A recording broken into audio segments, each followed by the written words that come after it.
Good morning, good evening. Ito na naman po tayo. Ito sa garden namin. So, ano yan?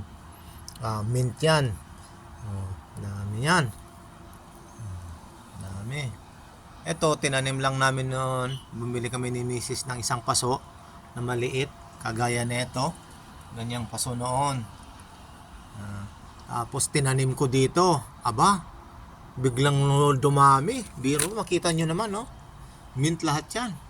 So, madali pala magpabuhay ng mint.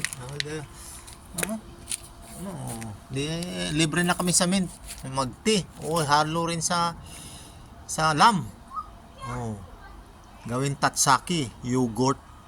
Mint. Lagyan mo ng grated na cucumber. Tatsaki ang tawag na nito. Ayan, dami. Isang puno lang yan, So mga sa Ilocano na agkayap. Naganoon na kayap na naganoon agdardarak pa lang taon na maabutan man ti winter na ka. Makuha man dagit na kuan. Mamamatay na naman tong mga dahon niya.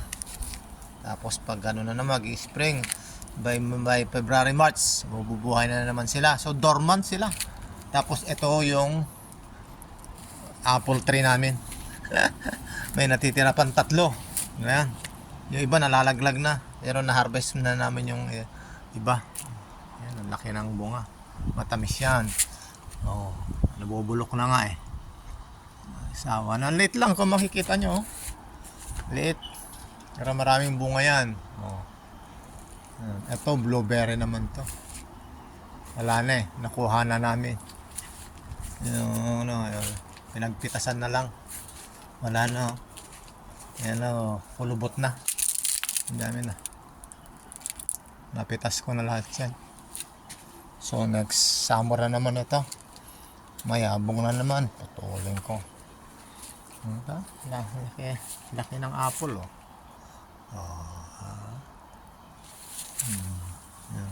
apple to. Laki.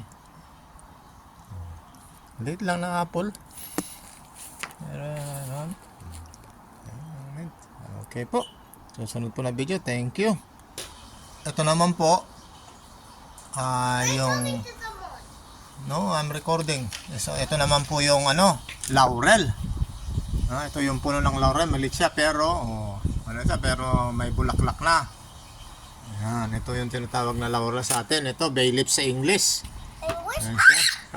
Bay leaf. Namatay na nga yung isa Buti na lang May kasama. Yes. Yaya, my shower. Your chinelas. Okay. May isa pang spring onion na buhay. Magaya ng kapitbahay ko, ayan laki ng laurel nila kakabungan na rin Ayan, kita nyo yan? Laurel, maraming laurel Wala lang. Ayan laki. Okay. Okay po, salamat.